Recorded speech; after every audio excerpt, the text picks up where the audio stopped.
Good evening. Good evening. Thank you for joining us for our District 5 Talk with Ty listening sessions. I'm Carla Banks. I'm Communications and Marketing Director for the City of Greensboro. We're so glad to have you this evening. We know you could have chosen to be anywhere else, but you chose to be here with us. So thank you for that. If you have questions, please use this microphone. I'm going to turn it around after I give these announcements. That way our folks who are online... That voice sounds familiar. We are broadcasting live on YouTube for those who wanted to be online, and that way if you use this microphone, they can hear you.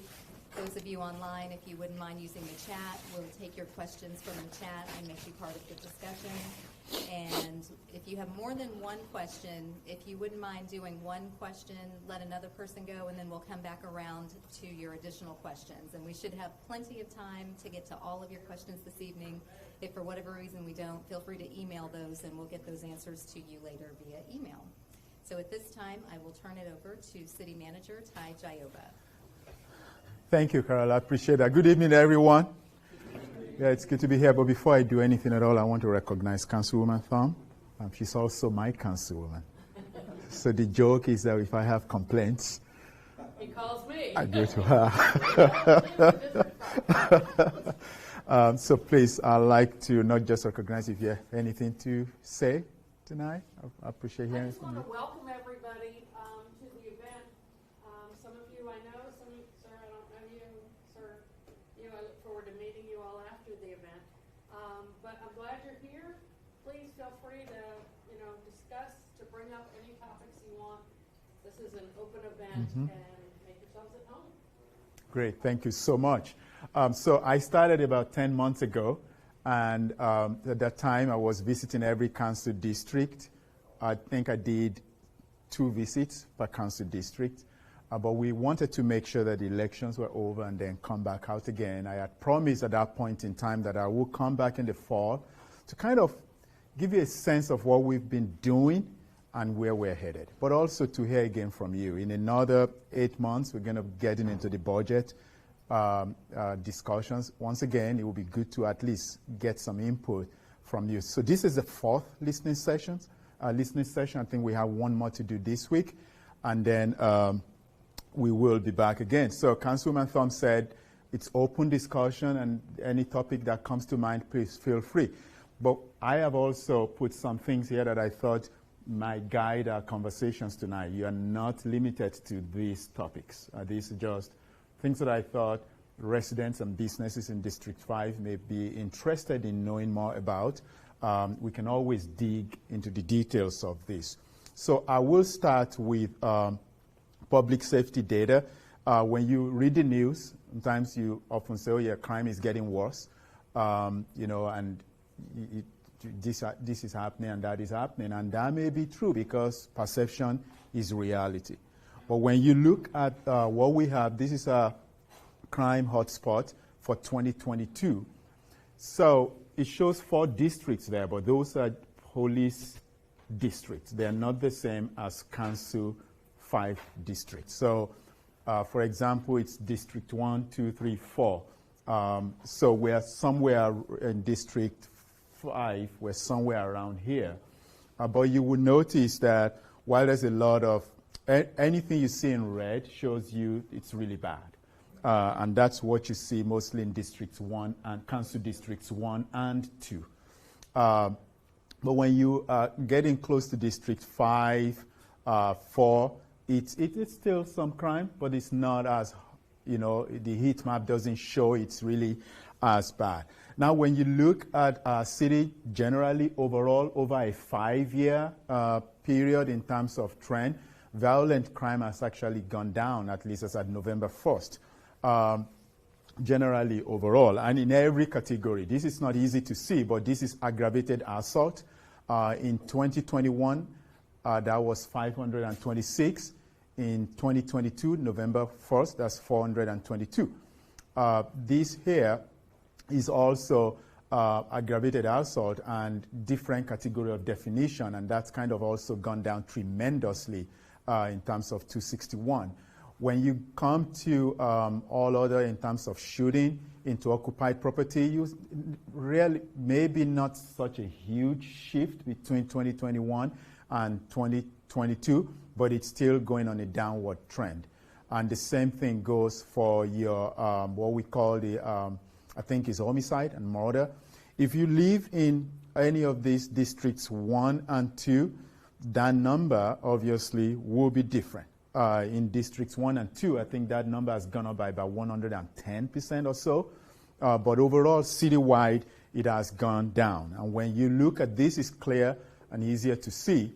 We're almost at the same rate as where we were in 2018 overall as a city. So our police department, despite the challenges they have with staffing up, despite the challenges that we have with employing, they are doing an amazing job trying to keep our city safe, our residents and our businesses. And I am hopeful that this will continue to trend downwards. The number of guns that have been seized are also up. We're not yet at the 2021 point, but we are gradually going to move in that direction. I believe that once we have a police chief in place, right now we have an interim chief, but once we have a police chief in place, part of their goal is for them to really make us that city where violent crime is significantly down. We're doing a number of things as we respond to this. The city wants to continue to get involved. We know that crime is not just a police issue, it's a community issue. That's why we keep saying, see something, you got to say something. But we're also trying to be very active in the community.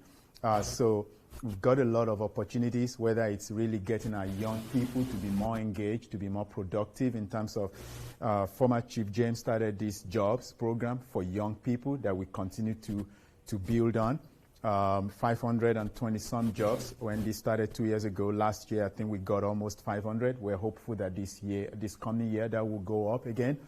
Council, thankfully, approved a violence prevention coordinator position during the last budget, and we've also created a community safety office where this violence prevention coordinator. I believe that we had a lot of responses to that. The deadline was last week or the week before. Okay, and believe that we have very good responses to that. And so hopefully, again, by the time our next police chief comes on board, these are things that they can definitely make happen, but even more. We want to encourage our officers. Even if we're not able to hire any officers, we don't want to lose what we have.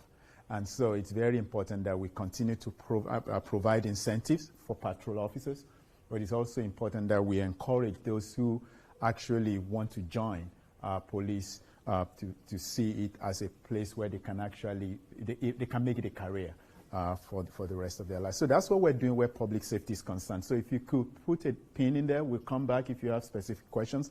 I'll go through a few more slides, and then we'll be done. For economic growth and development, this district has actually been a recipient of a lot of opportunities. For example, here you see Boom, about 1761 jobs in the first phase. You see Pactive at 25 jobs. Procter & Gamble at 46, Syngenta at 650, IQE at 31, and RPM at 53. The rest are scattered all over. Toyota, of course, is about 23 miles or so away.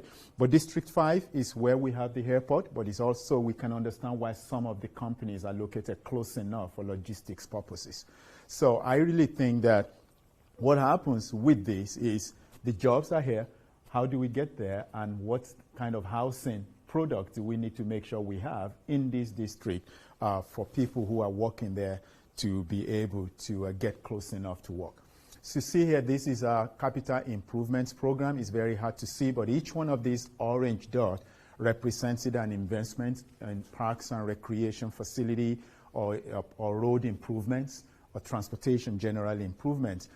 You will see that District 5 has this gap right here where there's not a whole lot going on there. And we'll talk about that a little bit. And that's a conversation that Councilman Thom and I have quite a bit in terms of investment in capital projects in District 5. This next slide may actually tell the story even more.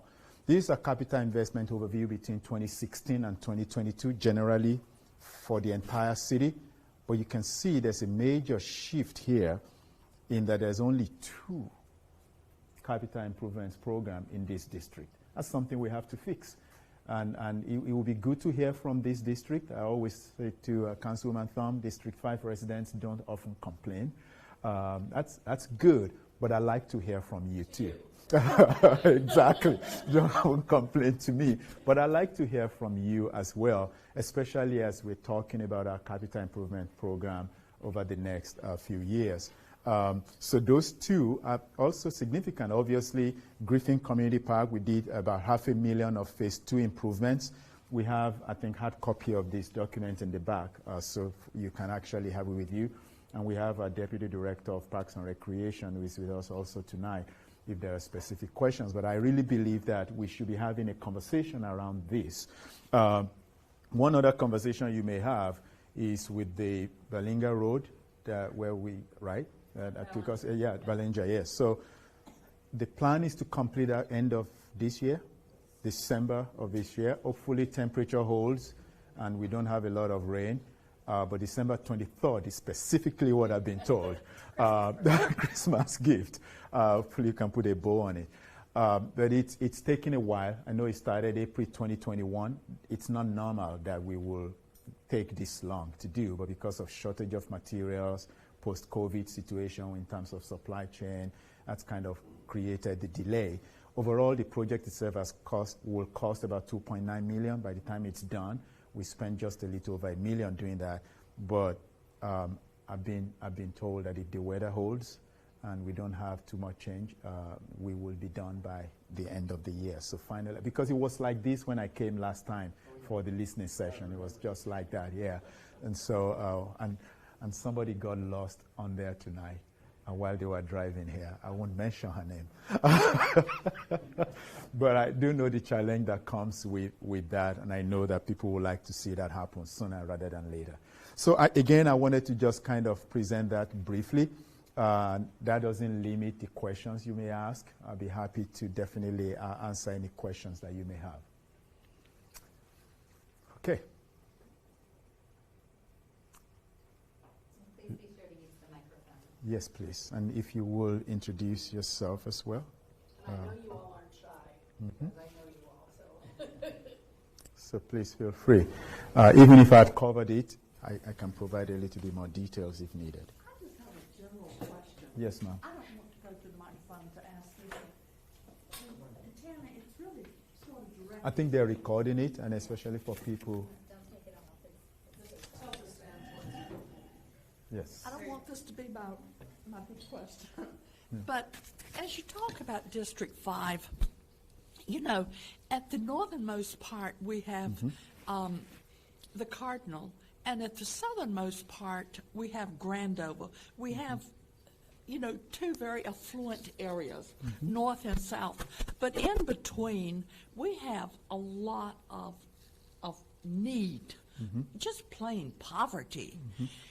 How do you plan to address this? That's a $1 million question, literally. So was it 4 weeks ago that we did a district drive, you and I?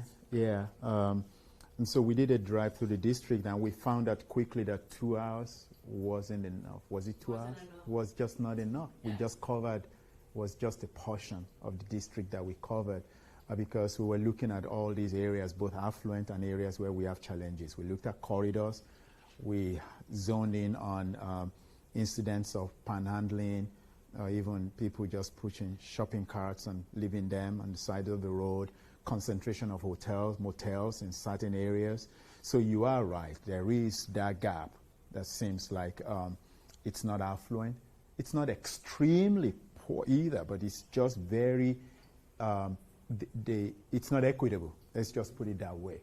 And so Council, when I got here right in March, said that one of their major priorities is to have equitable investments all throughout the city. And when we talk about equitable investments, it's not saying we do things for everyone equally, but that we meet people where they are. Equitable investments could mean if there's no sidewalk here, then we need to provide it. And parks? and parks. That's the number one thing I hear from District 5, parks and recreation. As a matter of fact, when I was doing some homework prior to this, I found that District 5 has the fewest number of miles of trails of all the council districts. So it's not just parks, it's also trails too. And how do we make sure that we bridge that gap? So again, it's a policy question that I'm hopeful that will guide decisions when we get to budget. Someone said that the conversation around where you take your city is not about vision, it's about your budget. Where are you putting your money towards? And I think that, as we have this conversation, that should be something that will come up in our budget discussions in the future. What would be good for me is to hear from all of you, whether by email or you're saying that here are certain things that we don't have. Public transportation could be a challenge too. I've taken a bus here. I believe it's on, it's not Brassfield. Is it New Garden? It's not New Garden. It's on Battleground. And friendly. Yes, and friendly. And sometimes even though the frequency shows good when you look on paper, sometimes the bus just doesn't come on time, because I remember waiting at a particular bus stop and constantly checking, and I'm the city manager. I should just have called somebody, but I wanted to know what the regular rider experience is. So part of that poverty is also lack of proximity to amenities. And even if the amenities or the services are there, are they frequent enough that they can be relied upon? And so those are the types of things that we have to unpack. So you are right. I mean, we caught that during our drive through the area. And I know Topgolf is also coming here. I didn't mention that on this slide here. And that's going to be a conversation around how do people get there. But also, not far from there is some apartment buildings also. And I think we've had some issue of homelessness in that area too. And so those are all the types of things that we have to consider in that gap between extreme affluence and degree of poverty. Thank you for bringing that up. Any other question? Or any other comment? It doesn't have to be a question. I know you're not shy, so you and I have talked about a number of things. Yeah, I'm Bill McNeil, and I'm on the board of the New Garden Guilford College Community Alliance. Willie is also on our board. But I have a concern that comes out of another involvement, and that is around the recycling of styrofoam, polystyrene. There's a coalition that's organized, a group of not-for-profits. Every place that we have a collection point gets overwhelmed. People really want to find a way to dispose of their foam responsibly, keeping it out of the trash, out of the landfill. The one at Kathleen Clay Edwards Library, great staff at the library. I have nothing but respect for them. That was so overwhelming that apparently it's caused a problem within the library administration. And so we're trying to find out the core of the concerns. The trailer was removed a little bit over a month ago. A lot of people have at least mentioned that to me. We'd like to figure out a way to resolve the concerns and return that foam recycling trailer to the Kathleen Clay Edwards Library. And I think that there may be some work that's investigating what are the concerns, and is there a way to resolve them? So my question to you is, was there a reason that location was identified for the trailer and the foams? Partly because Central location, the Kathleen Clay Edwards Library is the environmental library among the library system. And there was glass recycling there. The glass recycling has been phenomenally it's just expensive. The it's gone from 2 to 6 to 10. And so in talking with the city's recycling staff, there was a suggestion, well, try it out. Let's see how how it goes. Okay, so Jeff is aware of this. Yes. Okay. So co-locating with the glass recycling apparently was very, very successful. Okay. So it may be that the solution will be identifying more than one location. So while I know that the Catholic Library is the environmental library, maybe the best way to not overwhelm that trailer is to have. But I'd like to know more. Yeah, we're also talking with the librarians at McGirt Horton Okay. All right. and Hemp Hill. Okay. At the librarian level, they're very positive. Those are in areas that don't have any foam recycling going on. Okay. And so we think that on an experimental basis, people will come out and bring their foam there. But the Kathleen Clay Edwards, it was so convenient, and we'd like to figure out a way, maybe with a memorandum, to resolve the concerns. Okay. So April, that's something we should highlight. Okay. Thank you so much.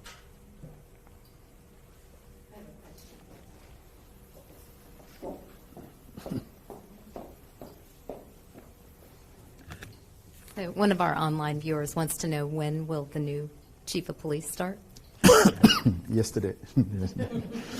Just kidding. So we are at a point now where we've identified, hopefully you can hear me, we have identified a handful of candidates to bring in for in-person dialogue, and that will happen in the next week. Our commitment right off the bat when we've engaged the community and council is that we want to have a police chief in place by the end of this year. That's still our commitment. Now, one of those candidates is from outside the state. And so we've got to be mindful that they also have to have a meaningful time to separate from their current employer. But we would like to have council at least informed before the end of the year, and hopefully we can make an announcement by then. I believe that the decision to hire a police chief in Greensboro or in any other municipality is probably one of the most significant decisions or staffing decisions that a city manager will make, because people want to live in an environment that is safe. Businesses want to do business in an environment where they feel that they are safe. Again, like I said earlier, perception is reality. Even if I show all the data, it doesn't matter how much I tell the story.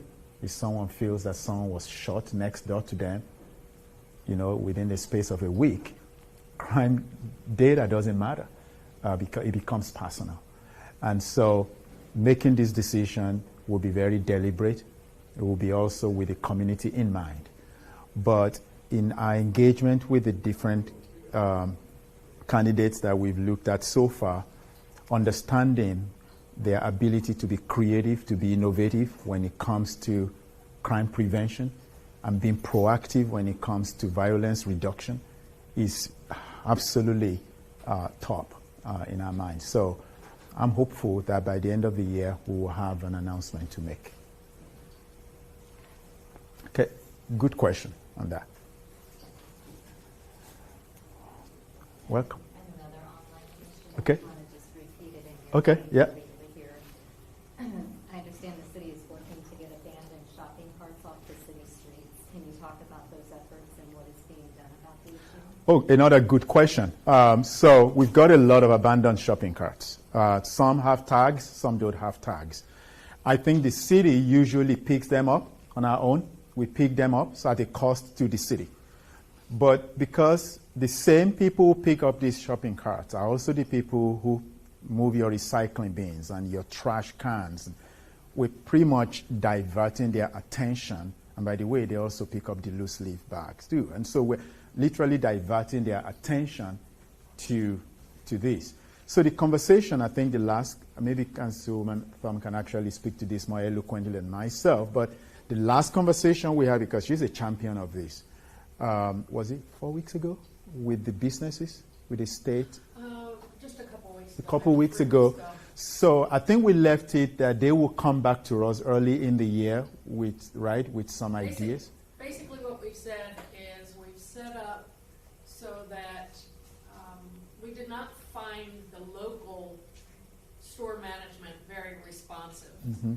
However, the regional and area directors are much more responsive and much more concerned. So we now have, at the city level, she wants me to go to the mic.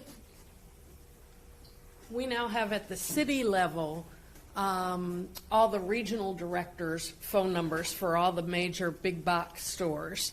And if someone will call the city office, and they'll actually talk to Gary, this gentleman right back here in the back, his department, and just say where you found the carts and if you can tell whose carts they are. I mean, the Target carts, you can tell. A Walmart cart, you can tell. Harris Teeter. Gary reaches out to the regional director, and they will dispatch people to come and get them. And what we've agreed to is if, after this trial period of this, stores are actually responsive and do get them, we'll continue that. If not, we came up with a policy where we'll start to penalize stores who refuse to come get their cards, because it's in their best interest economically. Those cards are expensive. We need for them to come get those cards and take them out of the public right away. So if you spot carts, if you're out and about, please be sure. And Gary, your number is 373-2723. And if you will just call, say where you spotted the cart, we'll make sure they're They're picked gotten up. off the street and picked up. Yeah. I remember when one of our drive around, we saw one location with about 30 different shopping carts. So. Yeah, and if you, for you all that live right around here, there was Walmart shopping carts from the small neighborhood Walmart in front of Bank of America for over a month. There were 2 carts just sitting there on the side of the street between McDonald's and Bank of America. So Near CVS. it's a problem throughout the city. It's particularly a problem in District 5 yeah. and along the Wendover and Stanley Road, Sapp Road corridor, those big box stores out there. Are people getting groceries and then pushing the cart home and dropping off the cart? How do they get in there? Either that or they take them to a bus stop and frequently will leave them at a bus stop. And unfortunately, those folks that are experiencing homelessness will carry groceries or their belongings or whatever in a cart to wherever they're camped out. So we have a little bit of It's a mixture of a lot of mixture things. of causes, but that's kind of what we're dealing with. Thank you, Todd. You're welcome. Thank you. Any other question? Okay. Yes, sir. Go for it. Bill McNeil again, and I'm glad you brought up the shortage of parks and trails in this district. There's a particular 2 that I think we have our eye actively on, and one of them is what's called the Friends Homes Connector, Okay. where from the Bicentennial Yes. Greenway Yeah. Going through Okay. some suitable property. Yeah. The feasibility study's already been done. It looks like it's a very positive project, but it needs funding. And so however you put it in the hopper for consideration for capital improvements, that one is an opportunity waiting, That's true. almost Good waiting to location, too. happen. Yeah. Friends Homes has been pretty amenable to work with, and the Parks and Rec staff have been great, Liz Jernigan particularly. Okay. The second greenway, and this is one that we've been eyeing and sort of working on, connects the library and Price Park. Which library? Excuse me, Kathleen Clay Edwards Okay, yeah, all Library right, okay. and Price Park through the Guilford College, Guilford Woods, Okay, and yeah. eventually to Friendly Avenue Yeah. and Hamilton Lakes. We think that now that Guilford has a new president in Kyle Farmbury, that the timing may be right to have that conversation. resume that conversation. Okay. There's at least a sketch plan of where it could go. There's a pretty good trail on Price Park, but the connection through Guilford Woods, and it has to be done very carefully. Those are historic woods, and they just some tremendous little walking trails there, but it would make a good connection between Price Park and Hamilton Lakes. Okay. Nasha has worked on it. Okay. So that's, just so you know. So we know that. Okay. Nasha and I have worked on it. We talked to the church about Okay. possibly some of their property, but Nasha can give you More information. on where that's Okay. is and what's holding that up. Including the second one? Yes. That's just sketch? Oh, okay. Both. All right.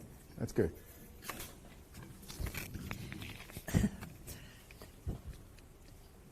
I'm You look sure like that you're about to sing, I'm- but that's okay. I'm sure that Tammy can guess where I'm going. First of all, I want to say thank you to Tammy and to the city for the sign on West Friendly Avenue. It's a beautiful, beautiful sign. Bill, as the co-chair of our alliance, the New Garden Guilford College Community Alliance, appointed a committee to work on some landscaping. And as a matter of fact, we're meeting with a staff member in the morning to talk about a landscaping plan. But as I have thought about this, my mind has just sort of gone here and there and everywhere. And basically, what I want to suggest that the city give consideration to is landscaping throughout the city. We need it particularly in District 5. But when I go north 50 miles to Danville, Virginia, a little town, you may not know Danville, Ty, but it almost went under when they lost Dan River Mills and the tobacco industry. But they have made a comeback just that is unbelievable. The landscaping that they are doing is phenomenal. Anytime you get off a main road to go into central Danville, there will be landscaping. And it's more than just a few little shrubs and flowers. It may have that sort of as a focal point, but then the rest of the area has trees or shrubbery that makes it just really inviting, welcoming, and just beautiful. And I'm thinking about the area at the sign. It's a large area. And in addition to some landscaping around the sign, it would be wonderful to have some trees or some shrubbery in the other area. And let that be, if you will, a model for other places in the city. There's such a need for this. We have beautiful gardens, and I've gone to all of them, and I love them. But as for just general landscaping, I don't see very much in the city of Greensboro. I think it's a real need. And I think when it happens, it motivates people to take care of their properties and just feel better about where they live. It's a real motivational way, I think, to move forward. It has environmental benefits too. Yes. Yeah, and it's not just street. You're not just talking streetscaping. Essentially, there's a lot of underutilized or non-utilized real estate that's there that could be prettied up, so to speak. You're right. We could do a lot of prettying up there, particularly in District 5, and the area where I told you, the central area that is what we talked about. Yeah, Danville is a good example. I think Greenville, South Carolina is another good example, right, of where they put. Yeah. And it could be done for very little cost too. It's just the cost of maintaining it Installing it is not the issue. It's how you maintain it. So it could be that something is done and then people adopt them in their neighborhoods to keep them and maintain them. But I see not just the visual benefit, but also the environmental benefit to it. And like you said, it enhances quality of life and it enhances your It does. community And even values. in Lynchburg, Virginia, the city has partnered with businesses. Okay. And it might even be a dentist office, this kind of To thing. sponsor some And of those. they have paid for the landscaping, and then Lynchburg, maintains it. Interesting. Okay. And that's really, the partnership has worked really well there. Good. So that's another. Thank you for that suggestion. Appreciate that. Any other? Another question online? Okay. Aside from Top Golf, is there any other development coming to District 5 we should be aware of?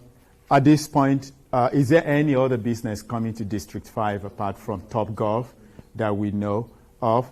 Right now, no. And if I do, I probably won't be able to share. But I'll tell you that I'm excited about Top Golf. I'm excited about Toyota. I'm excited about Boom. But I said something during my first go-around on these listening sessions, and I will repeat it again. I believe the businesses that keep our cities moving, active, and vibrant are the small ones, that we have to make sure that they don't die, they don't fade away, either because they can't afford to hire people. We don't often give them incentives. Their incentive is that they are organically grown, and we just have to make sure we keep them in place. And there's a lot of that in District 5. But I do know that District 5 is also where we have the highest number of construction permits and building permits in the city right now, because it's also where you have a lot of land. District 3 and 4 mostly built, so there's a lot of construction permits and building permits that have been pulled for District 5. Whether those are, I don't believe any one of those is a major business that has initiated any economic development incentive from council, but a lot of them are expansion of small businesses or even residential developments. I'm thinking 5 years ahead, and when I think 5 years ahead, a lot of vacant places that we see right now in this city today will be very different. No question.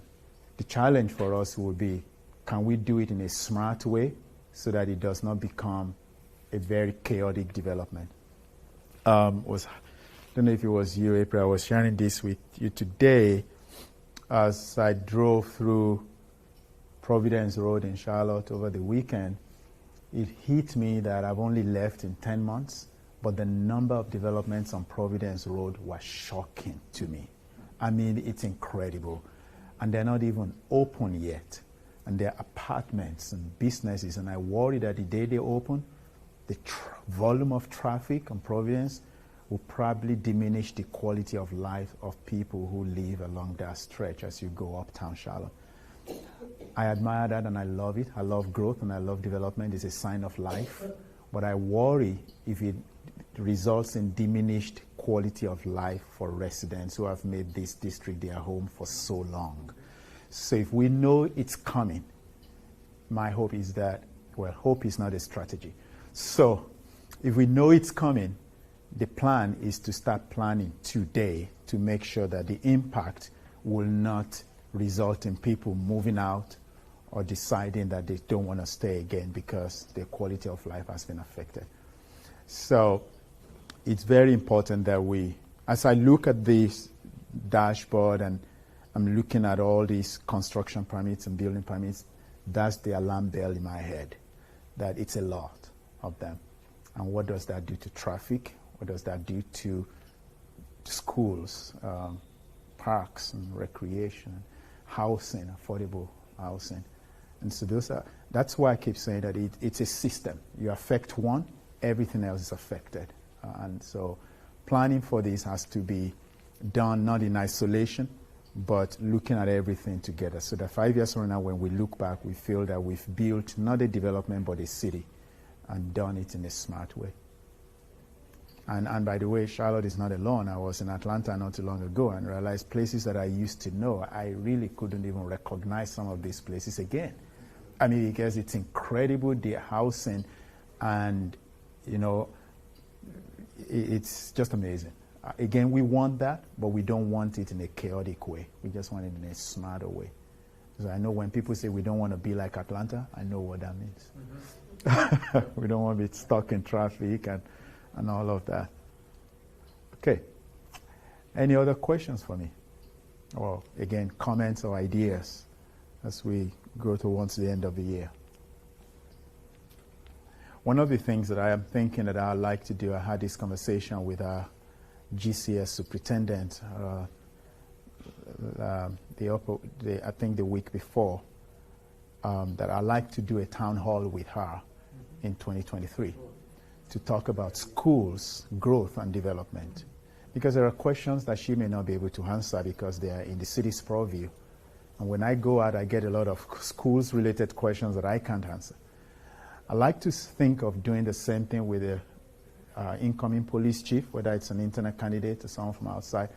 You just kind of, in 2023, have those town hall opportunities where you address public safety, but you're also addressing growth and traffic. And when we have these conversations together, somewhere in there will be a sweet spot as to you grow this much, and then you integrate public transit with you might never be able to match the pace of growth with transportation investment.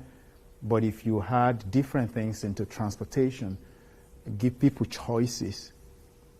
If I don't drive, can I at least take the bus or something to take me there? Then the conversation around growth and development doesn't sound so scary. And the same thing with schools. People want to know, where do my kids go to school, right? I mean, residents of District 5, I would say that there are no hospitals here. There are hospitals in District 3 and District 4. The same thing in Districts 1 and 2, there are no hospitals. So how far do people have to drive to get to hospitals? Those are the types of questions that I think having a joint session with some of my colleagues in this institution can actually begin to bring a lot of things together. I feel that these listening sessions that I have done has been a way to introduce myself to a new city, but also to get to know you. But now as we build on it is to be pulling some of my colleagues who operate in spaces where the city doesn't, in most cases, and have a joint conversation together. I think it begins to put a lot of things in perspective for us, because we're dealing with, let's say 20% of our residents are over the age of 60 in Greensboro. Roughly about 20%. That's 19 point something. About 33% of our residents are about 34 years or younger. So we're actually a very dynamic city. But when you think about it, though, the needs of the 33 and the needs of the 20 are not necessarily significantly different. They want a thriving city.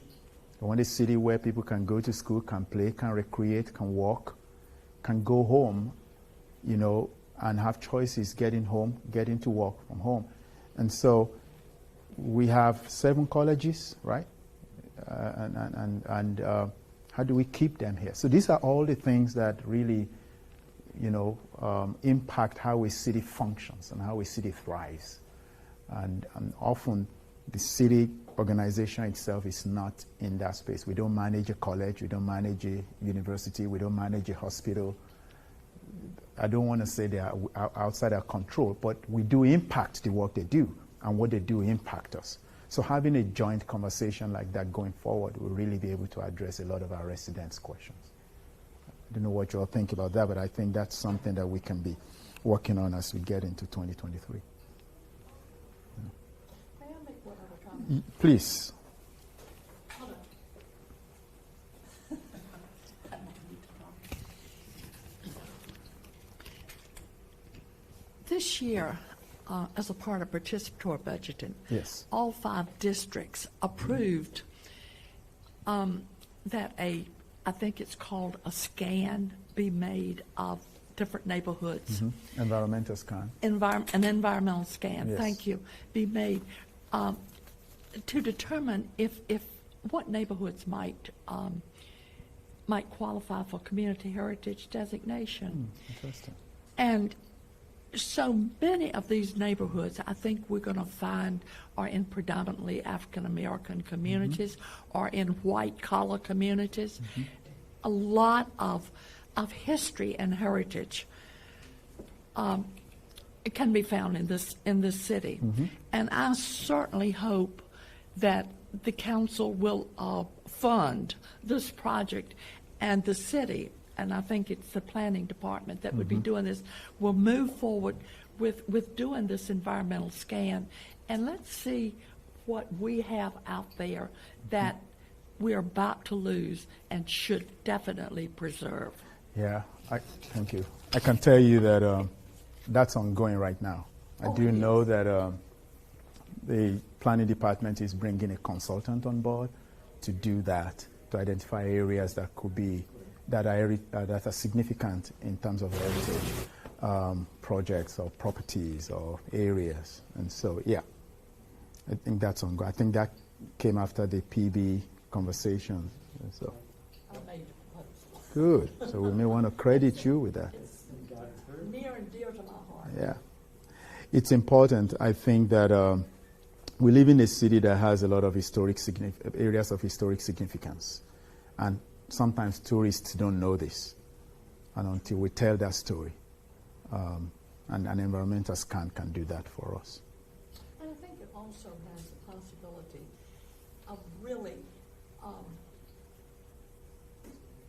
achieving the basic purpose of participatory budgeting, building community, Yes. grassroots. Yeah, in many ways, because you get people involved in Yes, that. absolutely. Yeah. And making them proud. Yeah, sense of ownership. No? Okay. Anything else? All right, well, looks like we're able to. One more question. Okay, all right. Any update on the downtown apartments? Downtown apartments. Is there a particular one? No. Okay. So we do have, we're talking to a couple of developers right now, and I can't really share the detail, that are looking at hundreds of apartment units in downtown Greensboro. They're really exciting opportunities for our downtown. I believe our downtown, I don't know what the future of office is, considering COVID, but I do know that downtowns are primed for mixed-use development. And so people live where they go to, can have retail, and they can also go to work close enough. I don't believe that our downtown will lack housing units in the future. We're entertaining conversations and all of that.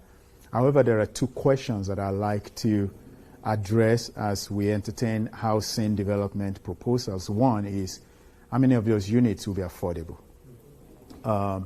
Two is, how many of those units will be for sale?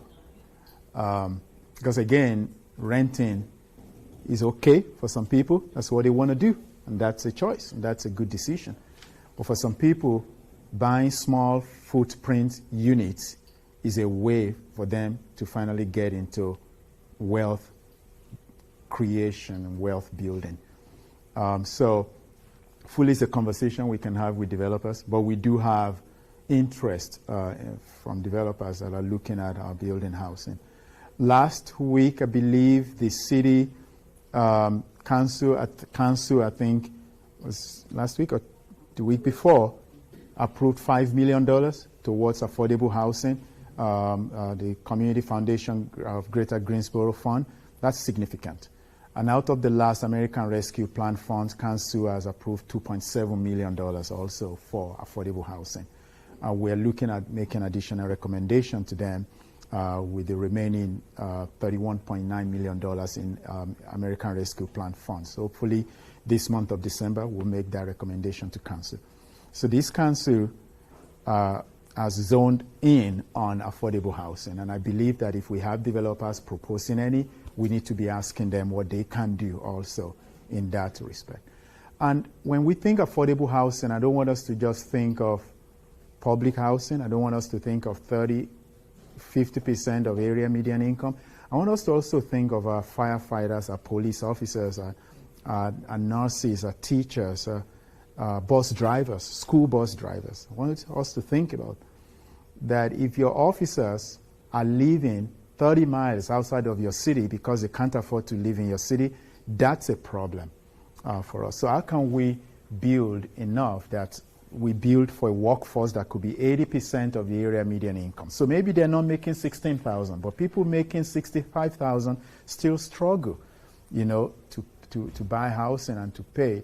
So how can we make sure that when we do this affordable housing, we're looking at the entire spectrum, from 30% all the way to 120% of area median income, so that the people who keep us safe can actually find places in our cities to live. So that's a bigger conversation. I believe in affordable living, not necessarily affordable housing, and so which means you connect housing to transportation, to amenities and all of that. It makes people feel that they are in a city where they have choices to do things. So, Billy, that's a long way to answer that question, but hopefully if all these conversations go well in the next couple of months, we can announce what those units are. Council doesn't even know yet, so I can't tell you. Yeah, but they're exciting, and I think we're going to continue to have more and more opportunities like that. Any other online? Yes, the person asking just said they were looking for a new place to live in 2023 before buying a house, wanted to downtown living before having to buy a house in the suburbs, since there are no homes currently available to buy. Yeah, downtown. Yes. To buy, To buy. not to rent, yeah. That's definitely tough. Well, maybe we can put them in touch with someone. Hi, I don't live in this district. I'm in 3. But I'm coming to as many of these as I can just to learn what people in other parts of Greensboro are concerned about. And I wanted to know if there's any improvement since you've come about what I've heard voiced a few times, is what can be done about these seemingly abandoned houses, which might be great where I live along Cornwallis Drive, weeds growing through the windows. And I wanted to just get a team of volunteers to find out what can be done with that house. Would the family whoever owns it, love to have some incentive to let it go, and it could be turned into a duplex for people that could walk to shopping and all that near Cornwallis where I live. So I know it's been said by council too that there's a huge backlog on all that, and they don't really get on it quickly once these properties are reported. And I knew you were hoping to improve that. Has anything come along? So got a long list. If some of them if they are not safe for habitation, we definitely have to put them on the demolition list to demolish them. There are people who would like us to pull them off of that list so they can rehab them and build them and put them back in the market for use. But they also have to look at the return on investment, right, for themselves. How much will it take to rehab it and then to put it back in the market? Well, it also depends on it depends on the owner's willingness to actually want to work with people to do that, and I get this every week. Part of what's motivating the Community Foundation of Greater Greensboro to start raising $30-some million for housing preservation is this: to look at some homes out there that may be in a bad situation, but they are not totally non-habitable. They can be redeemed. And so once they have that, then the idea will be for some developers who come and say, you know what, I can take 10 or 20 of those, I can rehab them and put them back in the market. But then we, as a city, have to see evidence of financing. It's not enough for someone to have funding, right? You've got to have financing. How do you propose to get these financed through a bank? There's got to be some pro forma that we can see. Sometimes I've had people call me and say, I like to get these 5 houses on the demolition list and just get them out, like to build them. Then when I start asking questions about, can I see your pro forma? What experience do you have doing this? Once people are telling me, no, we don't have any experience, then I don't want to take properties off of a list just to keep them in someone's hands. They just repeat the same thing. So it's a problem, I will tell you that, because people could break into them, and in the process of lighting fire to keep themselves warm, they could actually burn down the place. So it could be hazards. So it's definitely a problem. What I can tell you right now, though, is that since I got here, we've reduced the number of properties on the demolition list significantly. Some of them have moved on. There are ongoing rehabilitation. So yes, there's a lot of them that can be done. But there are still some that people are just holding on to them. They don't want to let them go.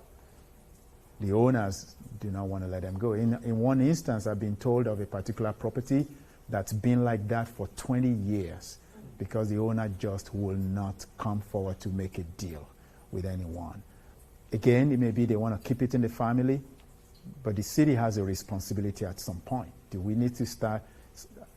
This could generate some controversies here, but there are some cities who will put fines on property owners and say, if you don't do something about this within the next 6 months or 12 months or 18 months, we will have to possess it from you. I don't think we want to necessarily go that route. I think we have to give people opportunities to see. Again, since I've been here now for 10 months, I've seen that list reduced. So maybe over time, especially as the community foundation increases and gets more funds in their bucket, we can actually take more properties off the list and rehab some of these properties for housing, especially for housing. Because that could be one way to address the affordable housing issue. Yeah. One more question or comment, if there's any? Online? No? Okay. Anyone else in the audience? Well, thank you. It's always a pleasure to be out and about and to really get to hear directly from our residents. And without you, frankly, there will be no city.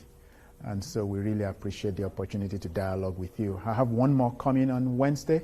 Yes. Okay, and that's District 4. Yes. I don't remember the location now. Okay. So we'll be at the same place we were last time. So if you want to show up again, that's fine to hear what others are saying. Again, this is a district I live in. I'm proud of District 5. I'm proud of our councilwoman. She advocates for us, or she calls the manager. But I think that this particular district, because it has a lot of opportunities, will continue to get a lot of attention. But I know the number one issue is amenities when it comes to parks and recreation facilities, and we will definitely make sure that we make that our priority as well. With regards to shopping carts, we'll continue to definitely watch what the stores are doing. We just want to create a city that's vibrant and everyone can really feel comfortable that this is home for them. But thank you for all you do to continue to make this district and this city a livable place. Really appreciate the opportunity. And please do not hesitate to ask questions, reach out directly to us. Definitely we'll process what you're saying, and then we'll see how that works within the overall context of council needs and city, council priorities and citywide needs. So once again, thank you for being here tonight. Thank you. Thank you, Councilman. Any last?